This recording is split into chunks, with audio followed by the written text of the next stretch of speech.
قصة أعيدها اليوم للفائدة. قصة رجل أصيب بتعب، راح لندن من جمهورية مصر، قال الطبيب الشرايين كلها مسكرة، عملية لازم الآن سريعة واحتمال كبير ما تنجو منها، نجاحها ضعيف. قال حق الطبيب أقدر أرجع لبلدي بس أسلم على أولادي وأودعهم؟ قال الوضع صعب بس نعطيك بعض الأدوية، لا تطول يومين ثلاثة لازم العملية تجرى.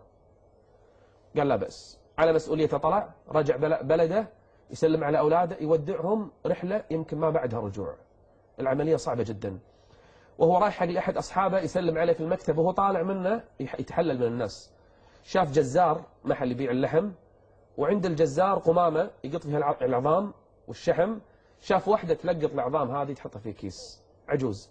سألها أختي إيش تفعلين؟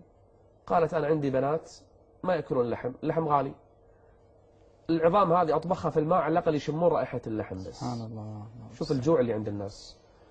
تضايق، قال لها ادخلي معي داخل.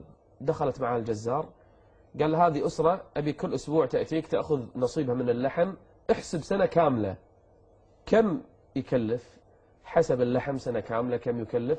قال يكلفك كذا. قال كل أسبوع تجيك تأخذ اللحم منك. قال لا بس، ودفع له مقدم. الله. المرأة من شدة فرحها بكت وأخذت تدعو الله له.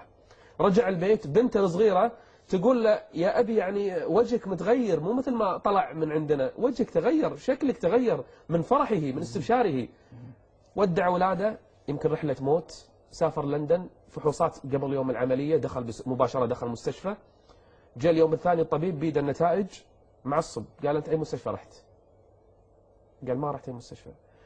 كن صريح معانا، أي مستشفى عالجت؟ قال والله ما عالجت، سلمت على أولادي ورجعت. قال مستحيل، عندنا الفحوصات مرتين ولا شريان مسكر. سبحان الله. كل الشرايين مفتوحة. الله أكبر. المرض ما في أثر. الطبيب مو مصدق، الرجل علم أنه صناعي المعروف تقي مصارع السوء. تقي مصارع السوء.